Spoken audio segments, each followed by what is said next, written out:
चलिए आज हम लोग 2026 नीट में आया हुआ क्वेश्चन को सॉल्व करेंगे और ये क्वेश्चन बुआ उन बच्चों के लिए और ज्यादा यूजफुल होगा जो स्टूडेंट्स अभी क्लास 12th में हैं और अगला बार नीट का पेपर देने वाले हैं। इस बार नीट का पेपर में फिजिक्स का पेपर बहुत टफ आया हुआ था और उन क्वेश्चंस को हम लोग स्टेप वाइज एकदम बारीकी के साथ एक एक स्टेप को सॉल्व करते हुए देखेंगे और समझेंगे कि क्या क्वेश्चन डिमांड कर रहा है और किस तरीके से क्वेश्चन को सॉल्व करेंगे एक एक स्टेप में। तो चलिए स्टार्ट करते हैं पहला क्वेश्चन से। तो सबसे पहला क्वेश्चन है a particle of mass m, और ये अच्छा क्वेश्चन है, टफेस्ट क्वेश्चन है। पहला ही क्वेश्चन देख के बहुत सारे बच्चों का दिमाग खराब हो गया होगा। तो पहला क्वेश्चन क्या बोल रहा है, a particle of mass m moving along a horizontal x axis, तो 0 से l। तो सबसे पहले हम लोग ध्यान देंगे, क्या करते हैं, सबसे पहले हम लोग इस क्वेश्चन के बारे में फोटो इसका बनाते हैं। क्वेश्चन में बोल रहा है कि सबसे पहले एक एक्सिस हम लोग खींच लेते हैं, एक्स एक्सिस खींच लेते हैं। देखो अच्छे से, सबसे पहले एक एक्स एक्सिस खींच लेते हैं। क्वेश्चन में बोल रहा है कि एक बॉडी है जिसका मास है m, उस बॉडी को x इक्वल्स टू 0 से लेकर x इक्वल्स टू l तक ले जाया जा रहा है।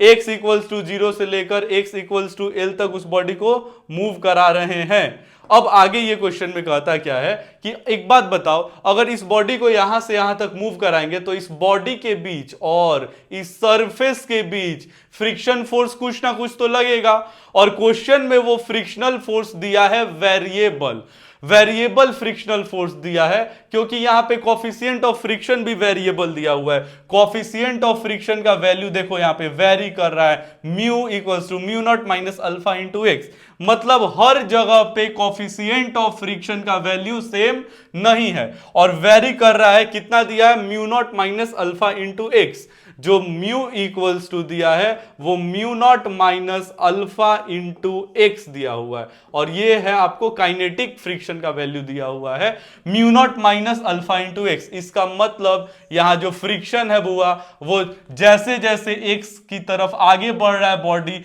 वैसे वैसे वेरी कर रहा है। लेकिन एक और चीज इस क्वेश्चन में दे दिया है कि जैसे वो वेरी करते करते एल डिस्टेंस पे आता है वहां पे फ्रिक्शन का वैल्यू हो जाता है 0। तो इस चीज को हम लोग ऐसे लिख देते हैं कि जैसे वो बॉडी कहां x बराबर l पे आता है, जैसे वो बॉडी x बराबर l पे आता है वहां पे कोफिशिएंट ऑफ फ्रिक्शन का वैल्यू कितना हो जाता है, 0 हो जाता है। इसको हम लोग इसमें पुट करके एक बार सॉल्व करते हैं और अल्फा का वैल्यू निकाल लेते हैं। तो पुट करते हैं म्यू इक्वल्स टू म्यू के equals to mu not minus alpha into x, question में दिया हुआ है वेरिएबल। अब यहां पे म्यू का वैल्यू 0 पुट कर लो, जैसे इसको 0 पुट करेंगे तो म्यू नॉट माइनस अल्फा, और ये x कितना बन गया बुआ, तो l बन गया। x के जगह पे l डिस्टेंस रख रहे हैं क्योंकि l डिस्टेंस पे ही फ्रिक्शन का वैल्यू 0 है।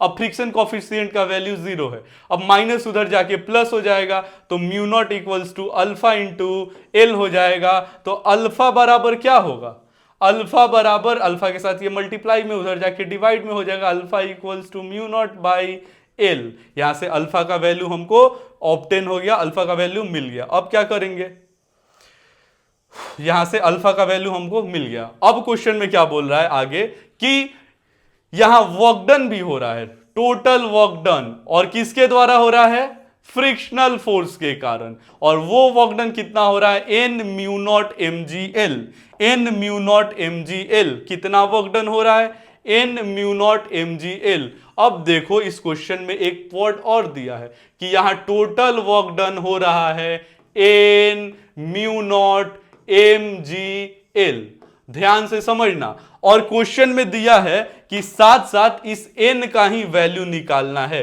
जो ये वाला n दिख रहा है। तो क्यों नहीं एक बार हम लोग खुद से वर्क डन निकाल दें। खुद से जब वर्क डन निकाल देंगे और इस वर्क डन से दोनों को कंपेयर करेंगे तो n का वैल्यू हमको मिल जाएगा। तो चलिए हम एक बार वर्क डन निकालने का खुद से प्रयास करते हैं। ये जो वर्क डन है वो क्वेश्चन में दिया हुआ है, और इस वर्क डन से हमारे द्वारा निकाला गया वर्क डन को जब कंपेयर करेंगे तो स्मॉल n का वैल्यू ऑब्टेन हम आसानी से कर पाएंगे। तो चलिए वर्क डन हम लोग कैलकुलेट करना शुरू करते हैं, कैसे वर्क डन यहां पे निकलेगा। तो सबको पता है वर्क डन का फॉर्मूला क्या होता है, वर्क बराबर F S cos theta, work बराबर F S cos theta work बराबर, यहां कौन सा एफ है बुआ, तो फ्रिक्शनल फोर्स है। एस क्या है, तो छोटा डिस्प्लेसमेंट एज्यूम कर लेंगे कि डीएक्स वो चल रहा है। साथ में एंगल कितना बनने वाला है तो सबको पता है, ध्यान से देखना यहां पे कौन सा फोर्स काम कर रहा है, फ्रिक्शनल फोर्स। और फ्रिक्शनल फोर्स का वैल्यू आप लोग 11th क्लास में पढ़े होंगे, म्यू इंटू एन होता है, जहां एन है नॉर्मल और नॉर्मल का वैल्यू होता है एम जी। मान के चलो फ्रिक्शनल फोर्स का फॉर्मूला कितना होता है, म्यू इंटू एम जी। अब देखो चूंकि ये फ्रिक्शनल फोर्स है और सबको पता है कि वो मोशन को रेसिस्ट करता है, मोशन को रेसिस्ट करता है यानी अपोजिट डायरेक्शन में काम करता है। फोर्स और डिस्प्लेसमेंट के बीच हमेशा एंगल अपोजिट डायरेक्शन होता है फ्रिक्शनल फोर्स में, और थीटा का वैल्यू कितना हो जाएगा, इसलिए अपोजिट डायरेक्शन में हमेशा थीटा का वैल्यू 180 होता है। चलिए इसको हम लोग इंटीग्रेट करते हुए पढ़ते हैं। एफ कितना डिस्प्लेसमेंट, तो डी एक्स एंगल कितना बनने वाला है बुआ, cos 180। क्यों cos 180, क्योंकि दोनों के बीच का डायरेक्शन कैसा है, अपोजिट है। और कहां से कहां तक लिमिट रखेंगे, शुरुआत हो रहा है x इक्वल्स टू 0 और लिमिट कहां तक जा रहा है बुआ, x इक्वल्स टू l तक। अब आगे हम लोग दूसरे कलर से सॉल्व कर लेते हैं, फंसे नहीं। चलिए W इक्वल्स टू, ध्यान देना अच्छे से, f इंटू डी एक्स, और cos 180 कितना होता है, -1 होता है, और ये -1 आगे चला जाएगा। आगे सॉल्व करेंगे फर्दर इसको, जब सॉल्व करेंगे तो इसको ऐसे लिख सकते हैं, W इक्वल्स टू माइनस बाहर चला आया, अच्छा लिमिट 0 से L है वो नहीं छोड़ेंगे, 0 से L तक लिमिट है f इंटू dx लिख सकते हैं। यहां F क्या है, F है फ्रिक्शनल फोर्स, फ्रिक्शनल फोर्स का वैल्यू कितना होता है, म्यू इंटू एम इंटू जी। तो आगे चल के फ्रिक्शनल फोर्स का वैल्यू रख लेंगे, या माइनस चलेगा साथ में, फ्रिक्शनल फोर्स का वैल्यू कितना होता है, mu M G into D X. आगे चलेंगे सॉल्व करेंगे, माइनस के जगह माइनस, ध्यान देना अच्छे से, म्यू के जगह म्यू, एम जी के जगह M G into D X. यहां तक में किसी को परेशानी है तो दिक्कत नहीं होना चाहिए तो बताइएगा। ध्यान से देखना, वर्क डन दिया हुआ है ऑलरेडी, ये क्वेश्चन में गिवन वर्क डन दिया हुआ है, हम खुद से वर्क डन निकालना शुरू किए हैं, और जो वर्क डन का हमारा जो वैल्यू आएगा उसको इससे कंपेयर करेंगे, कंपेयर करेंगे तो एन का वैल्यू पता चल जाएगा। अब देखो आगे सॉल्व करते हैं, वर्क डन इक्वल्स टू कितना आया हुआ है, तो minus integration mu M G. Mu यहां फ्रिक्शन है और फ्रिक्शन एक वेरिएबल क्वांटिटी है, वेरिएबल क्वांटिटी दिया हुआ है कितना है, म्यू का value mu not minus alpha into X. तो म्यू के जगह पुट कर लो mu not minus alpha into X, mu का वैल्यू पुट कर लिया, उसके साथ क्या मल्टीप्लाई है, तो एम जी, और इन सभी का मल्टीप्लीकेशन किससे होगा, तो इंटीग्रेशन चल रहा है तो dx से होगा। आगे क्या लिख सकते हैं, w इक्वल्स टू माइनस, अब इसको ब्रेक करेंगे, ब्रेक करके एक बार इससे मल्टीप्लाई करेंगे, एक बार इससे मल्टीप्लाई करेंगे। देखो एकदम एक एक स्टेप वाइज सॉल्व करा रहा हूं, एक एक पॉइंट और एक एक स्टेप को ध्यान से देखना और समझने का कोशिश करना। माइनस की जगह माइनस, एक बार म्यू नॉट को किससे मल्टीप्लाई करेंगे, बोलो इंटीग्रेशन के अंदर म्यू नॉट, और अच्छा mg भी लगा हुआ है ना, mg इंटू डी एक्स, इसको हम लोग क्या करेंगे, इरेज कर लेंगे। ध्यान देना, mu naught mg into D x, ये पूरा टर्म एक साथ हो जाएगा dx। तो क्या हो जाएगा, म्यू नॉट को एक बार मल्टीप्लाई करेंगे m से, और इंटू में क्या है इसके साथ में मल्टीप्लीकेशन में क्या है, तो dx।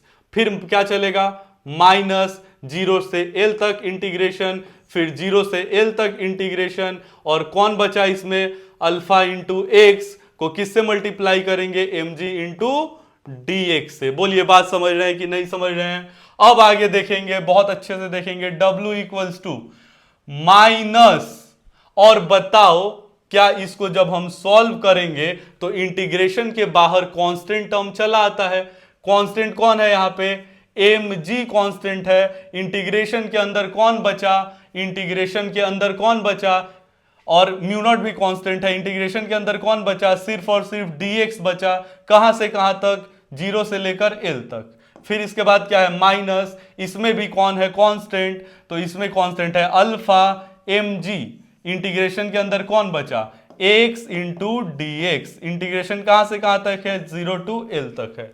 ध्यान देना, अच्छे से समझने का कोशिश करना। w इक्वल्स टू माइनस, और अगर ब्रैकेट खोलेंगे mg into mu not dx का इंटीग्रेशन क्या होता है, तो x होता है अपर limit minus lower limit, direct लिख सकते हैं l माइनस जीरो। dx का इंटीग्रेशन x अपर लिमिट माइनस लोअर लिमिट, और फिर क्या करना है, माइनस करना है, और क्या लिखेंगे, अल्फा इंटू एम जी, और x इंटू डी का इंटीग्रेशन क्या होता है, कुछ नहीं है तो पावर 1 है। याद करो इंटीग्रेशन में पावर में एक जोड़ के बट्टा में वही लिख देते हैं। तो इसका जो आंसर आएगा बउआ वो आएगा एक्स स्क्वायर बाई 2, और कहां से कहां तक लिमिट जाएगा, 0 से l तक। कहां से कहां तक जाएगा, 0 से l तक। अब आगे सॉल्व करते हैं इस क्वेश्चन को, ध्यान से समझना। वर्क डन तक हम लोग पहुंच चुके हैं। वर्क डन इक्वल्स टू कितना आया था, माइनस ऑफ ब्रैकेट के अंदर M G into mu not, और एल माइनस जीरो जाएगा तो एल ही बचेगा।